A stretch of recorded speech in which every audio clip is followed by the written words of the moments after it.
Concentration of B हमें find out की थी, वो ये थी B is equal to K1 A0 divided by K1 K2 minus K1 into e की power minus K1 into t minus e की power minus K into t। ये B की हमारे पास वैल्यू थी। तो सबसे पहले हमने ये समझना है कि बी की कंसंट्रेशन कब मैक्सिमम होती है। तो बी की कंसंट्रेशन मैक्सिमम कब होती है, ये इसके लिए दोबारा से हम रिएक्शन लिख लेते हैं कि रिएक्शन क्या था, ए रिएक्टेंट बी में चेंज हो रहा है, बी रिएक्टेंट जो है वो सी में चेंज हो रहा है। तो बी की कंसंट्रेशन तब मैक्सिमम होती है जब rate of formation of B and rate of consumption of B equal हो जाता है। ठीक है, यानी जब rate of change of B zero हो जाएगा तब बी की कंसंट्रेशन मैक्सिमम हो जाएगी। उस टाइम जो भी टाइम होगा वो टी मैक्स कहलाएगा। क्लियर है? लाइक यहाँ पे हमारे पास दो रेट थे, यानी बी क्योंकि ए से बन रहा है, formation of B from A when becomes equal to consumption of B, यानी कि जब बी सी में चेंज हो गए, कंज्यूम हो रहा है, जब इन दोनों रिएक्शंस का रेट इक्वल हो जाता है तो तब रेट ऑफ जो है फॉर्मेशन ऑफ बी जो है वो मैक्सिमम हो जाता है। दूसरा ये होता है कि rate of change in concentration जो है ना वो बी का जीरो हो जाता है। ठीक है। तो इसको हम इस तरह से लिखते हैं कि D B over D T becomes equal to zero at T max. T max जब होगा तो change in concentration with respect to time in concentration of B will equal to zero. और ये कब होता है, ये मैंने आपको बताया कि जब rate of formation of B हो जाता है तो change in concentration of B zero हो जाता है, और इस वक्त जो टाइम होता है उसको हम टी मैक्स कहते हैं, और उस वक्त जो बी की कंसंट्रेशन होगी वो बी मैक्स कहलाएगी, क्योंकि अब उसने चेंज नहीं होना, उसकी रफ्तार में चेंज नहीं होना। ठीक है। तो अब ये जो हमारे पास इक्वेशन है, इस इक्वेशन जो बी की वैल्यू है, इसका हम क्या कहेंगे कि हम इसका डिफरेंशिएट करेंगे इसको। तो इसको हम इक्वेशन नंबर 1 बोल देते हैं, यहाँ से इक्वेशन नंबर 1 बोल देते हैं और इसको डिफरेंशिएट करेंगे। तो डिफरेंशिएट करने के लिए हम क्या करेंगे, डी ओवर डी इधर आ जाएगा डी टी, और ये किसका अंदर चेंज होगी अभी बाद में लिख लेते हैं।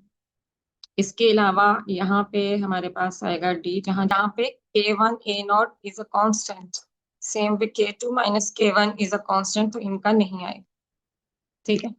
अब यहाँ पे जो है डेरिवेटिव किसका आएगा, e की power minus K1 into T का विद रिस्पेक्ट टू टाइम, और यहाँ पे e की पावर अब हम यहाँ पे फॉर्मूला लगाएंगे, मतलब यहाँ पे D B over D T तो इसी तरह से रहेगा। अब यहाँ पे आ जाएगा K1 A0 divided by K2। Formula है ना, हमने ये सीखा था कि जो e की पावर, जब इसका डेरिवेटिव लेना, जब e की पावर का e की power minus K1 into T, तो ये पहले एज सच आएंगी minus K1 into T, minus आगे भी इसी तरह से हम लिखेंगे माइनस K2 इंटू टी। एक तो फुल फ्लैज ये विदाउट एनी चेंज जो है ना, ये इस तरह से लिखे जाएंगे। दूसरा जो टी के साथ है, ये टी है, टी के साथ जो कांस्टेंट होगा उस कांस्टेंट को हमने इन केस ऑफ डेरिवेटिव जो होता है हमने मल्टीप्लाई करना होता है। ठीक है, इन केस ऑफ डेरिवेटिव हम उसको मल्टीप्लाई करते हैं।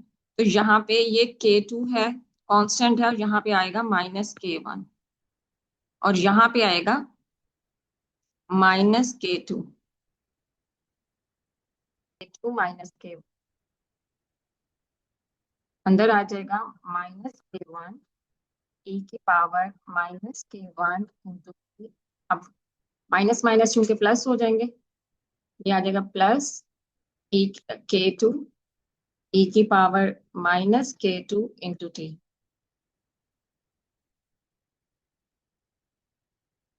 क्योंकि हमने पीछे पढ़ा था कि ये टी मैक्स होता है, यानी कि जब रेट ऑफ चेंज ऑफ हमने ये पीछे पढ़ा था कि कंसंट्रेशन ऑफ बी के अंदर जब चेंज जीरो हो जाता है तो तब जो टाइम होता है वो टी मैक्स कहलाता है। तो यहाँ पे हम कंसिडर करेंगे कि ये टी मैक्स के लिए है। अब ये जीरो हो जाएगा, rate of change in concentration of B जो है वो ये ऐसे ही आ जाएंगे।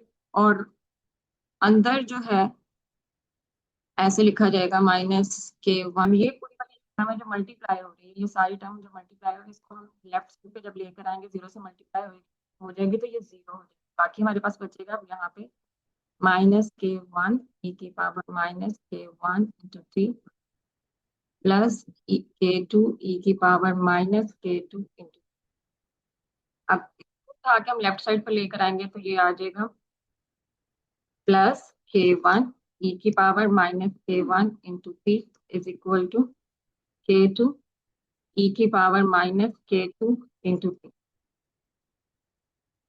अच्छा, यहाँ पे हमने एक और चेंज करनी है। जो ही हम ये जीरो लिखेंगे, यहाँ पे जीरो लगाएंगे तो हमने टी मैक्स जो है उसको लिखना है। k1 के नीचे k2 को लेकर आएंगे तो ये हो जाएगा k1 डिवाइडेड बाई, और ये जो है इसको दूसरे लेके जाएंगे तो ये हो जाएगा e⁻−k2 × t divided by e⁻−k1 × t।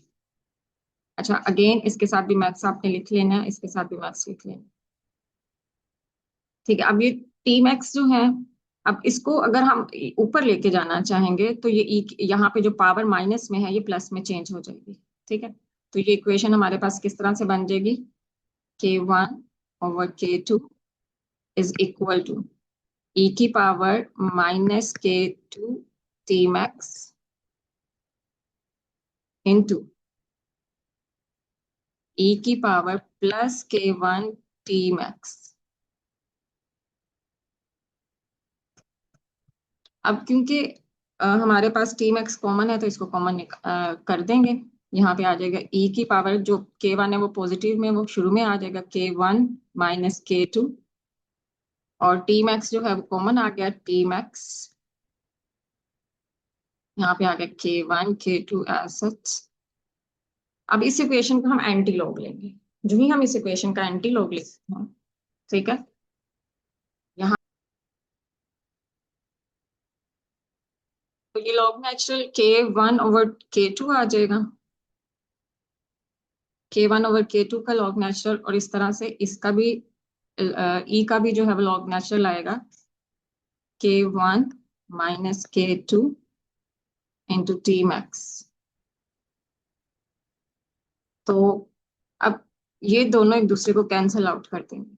ठीक है, ये ln k1/k2 इसी तरह से रहेगा, और ये दोनों एक दूसरे को कैंसिल कर देंगे, हमारे is equal to k1 - k2, ये जो पावर में थे ये नीचे आ जाएंगे, साथ में इनके टी मैक्स, और हमें तो टी मैक्स की वैल्यू फाइंड आउट करनी है तो टी मैक्स को इधर ही रखेंगे। ठीक है, तो इस साइड पे लिख लेते हैं, टी मैक्स एक साइड पे रहेगा, ये जो सारा फैक्टर है ये दूसरी साइड पे जाएगा, और यहाँ पे मल्टीप्लाई करो तो जाके डिवाइड करेगा, तो 1/k1 - k2 into log natural k1/k2। तो इस तरह से हमारे पास टी मैक्स की वैल्यू आ जाएगी। ये जो इक्वेशन आई है हमारे पास, इक्वेशन नंबर 2, इसको हम कहेंगे कि ये टी मैक्स की वैल्यू। अब टी मैक्स की वैल्यू को हमने लेना है और पुट करना है इक्वेशन में बी की वैल्यू में, और वहां से हमें बी मैक्स की वैल्यू मिल जाएगी। अब बी की वैल्यू क्या थी, हमने जब ये लेक्चर शुरू किया तो बी की वैल्यू से ही हमने किया था। बी की वैल्यू है B is equal to k1 A0 divided by k2 - k1 into e⁻−k1 × t -e⁻−k2 × t। अब अगर हम यहाँ पे t की बजाय पुट कर देंगे कि ये t मैक्स हो गए, तो फिर हम t मैक्स की वैल्यू यहाँ पे पुट करेंगे कि t मैक्स, अगर हमने कर दिया इसको t मैक्स, तो अब हम t मैक्स की वैल्यू यहाँ पे पुट करेंगे। यहाँ पे हम t मैक्स की वैल्यू पुट करेंगे जो कि है 1/k1 - k2 into ln of k1/k2। यहाँ पे भी इस पुट करेंगे 1/k1 minus k2 into ln of k1/k2। अब ये दो चीजों में डिवाइड हो जाएगा। ये जो k1 है ये जाके मल्टीप्लाई करेगा न्यूमिनेटर के साथ, और माइनस साइन जो है वो मल्टीप्लाई करेगा डिनोमिनेटर के साथ। तो k1 1 से मल्टीप्लाई करेगा तो k1 आ जाएगा, minus sign k1 minus k, e की पावर k1 ऊपर चला जाएगा, नीचे आ जाएगा k2 minus k1 into ln of k1/k2 minus e की पावर k2 डिवाइडेड बाय, नीचे माइनस साइन मल्टीप्लाई हुआ तो ये आ जाएगा k2 माइनस k1, साथ में आएगा इसके ln of k1/k2। तो लॉग नेचुरल से पहले जो भी चीज होती है वो लॉग नेचुरल की पावर बन सकती है, यानी कि लॉग नेचुरल की पावर अब k1/k2 माइनस k1 बनेगा। ये पावर रूल ऑफ लॉग होता है कि लॉग से पहले सपोज 3 log 5 लिखा है तो log 5 की पावर जो है वो 3 बन जाएगा। तो इस तरह से ये जो सारी वैल्यू है k1/k2, ठीक है, ये सारी की सारी जो है किसमें कन्वर्ट, ये वाली सारी वैल्यू जो है ये पावर में चली जाएगी, लॉग नेचुरल की पावर में कन्वर्ट हो जाएगी। ये इधर भी इस तरह से होगा और इस वाले पोर्शन में भी इसी तरह से होगा कि ये लॉग नेचुरल की पावर में कन्वर्ट हो जाएगी। वैल्यू सिर्फ लिखनी है, b is equal to k1 a0 divided by k2 minus k1। पहले ऐसे चला आ रहा था, आगे जाके चेंजेस क्या हो रही हैं कि e की पावर अब थी लॉग नेचुरल k1/k2। अब इसकी पावर यहाँ पे बनेगा k1 divided by k2 minus k1। यहाँ पे माइनस का साइन था, e की power again log natural k1/k2, और इसकी पावर जाके बनेगा k2। बाकी सारी इक्वेशन सेम रहेगी, जब हम सिर्फ यहाँ पे चेंज करेंगे, यहाँ पे लगाएंगे k2 माइनस k2, यानी कि हम k2 का इजाफा करेंगे, एक दफा प्लस करके एक दफा माइनस करके। इसको हम इस तरह जब करते होते हैं तो हम कहते हैं कि हमने इक्वेशन में कोई चेंज नहीं की। ठीक है, हम क्यों ऐसा कर रहे हैं कि हमने ये वाला जो पूरा पोर्शन है, इस पूरे पोर्शन को हमने कॉमन लेना है। ln ऑफ के ई के power ln of k1 into k2 minus k1 को हमने कॉमन लेना है अगले स्टेप में। इस स्टेप में एक और काम हो रहा है, वो ये है कि लॉग नेचुरल ई के साथ कैंसिल हो जाएगा, ठीक है, इसी वजह से हमने इसको लिया। और अब ये जो जो भी चीजें हैं k1 और k2 की पावर जो है ये इसी तरह से रहेंगे, ये पावर फॉर्म में ही रहेगी। k1 और k2 की जो पावर्स हैं जैसी यहाँ पे मौजूद है, अगले स्टेप में ये सेम ऐसी रहेंगी, जस्ट यहाँ पे लॉग नेचुरल एंटी लॉग के साथ जो है वो कैंसिल आउट हो जाएगा। आए हैं और जो पावर थी वो एज सच नहीं है। अब मैंने आपको पहले ही बताया था कि ये वाला पूरा पोर्शन जो है वो हम कॉमन लेंगे, क्योंकि ये कॉमन आएगा। लेकिन जब हम कॉमन लेंगे एक चीज आपने याद रखनी है कि जब हम कॉमन लेंगे तो हमारे पास यहाँ से सिर्फ इस वाले सेक्शन में k2 जाएगा, k1 minus k2 as such जो है वो यहाँ पे मौजूद रहेगा k1/k2 के ऊपर, ठीक है।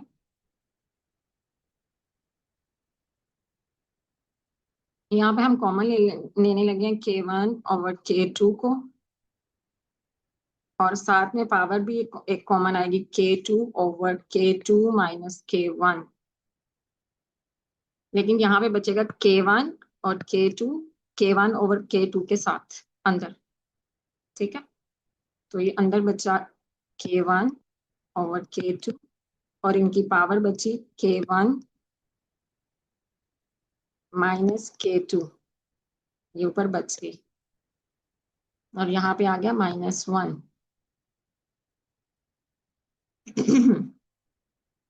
ठीक है, अब हमने इसको जो है वो सॉल्व करना है मजीद।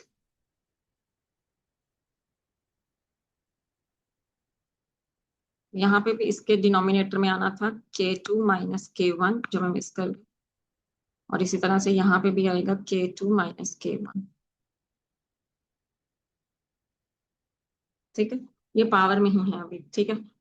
फिलहाल अब जो मैं पॉइंट आपको बताने लगी हूँ आपने ध्यान से समझना। वो ये है कि यहाँ पे अगर K1 minus K2 is equal to minus K2 minus K1, अगर हम माइनस को मल्टीप्लाई कर दें तो K2 जो है वो माइनस का हो जाएगा और K1 जो है वो प्लस का हो जाएगा, इस तरह एक दूसरे के इक्वल हो जाएंगे। अगर हमें माइनस है, इसको इसी साइड पे रखना हो माइनस को, तो मैं यहाँ पे -1 लिख देती हूँ। -1 को इधर रखेंगे तो ये आ जाएगा K1 minus K2 divided by K2 minus K1, ठीक है, इज इक्वल टू -1। यानी ये -1 मैंने इधर रखा, अगेन मैं बता रही हूँ ये -1 मैंने इधर रखा, और ये वाला पूरा जो है इसको मैं उठा के दूसरी तरफ लेकर गई हूँ। K2 माइनस K1 को दूसरी तरफ ले गई तो इस तरफ -1 आ गया। अगर आप इसको गौर से देखोगे ये वाली चीज एग्जैक्टली यहाँ पे लिखी हुई है, ये एग्जैक्टली यहाँ पे लिखी हुई है, इस वजह से इसको ध्यान से देखो, ये चीज यहाँ पे लिखी हुई है। तो इस पूरी चीज की जगह पे मैं सिर्फ ये लिख सकती हूँ -1, ठीक है, क्योंकि ये दोनों एक दूसरे के ऑपोजिट हैं। -1 के साथ अगर हम कर देंगे तो मैं K1 ओवर K2 की पावर, ये जो ये पावर है इस वक्त K1 ओवर K2 की, तो ये पावर जो है वो एक दूसरे को कैंसिल करके आंसर लेकर आएगी -1। तो मैं नेक्स्ट स्टेप में K1 ओवर K2 के ऊपर पावर लिखूंगी -1, और -1 को प्लस करने के लिए क्या हम करेंगे, K2 को ऊपर ले जाएंगे और K1 को नीचे ले आएंगे, तो ये -1 जो पावर है ये भी +1 में चेंज हो जाएगी। लेकिन ये अभी मैं आपको अगले स्टेप में बताती हूँ ये किस तरह से होगी, ठीक है। तो जब वो माइनस साइन जाएगा, खत्म करेंगे तो K2 को ऊपर लेके जाएंगे तो -1 जो है वो +साइन में चेंज हो जाएगा। पावर जो है वो K1 की भी -1 थी, अगर इसको हम नीचे ले आएंगे तो ये भी +1 में इसकी पावर भी +1 में चेंज हो जाएगी, और ये -1, ठीक है।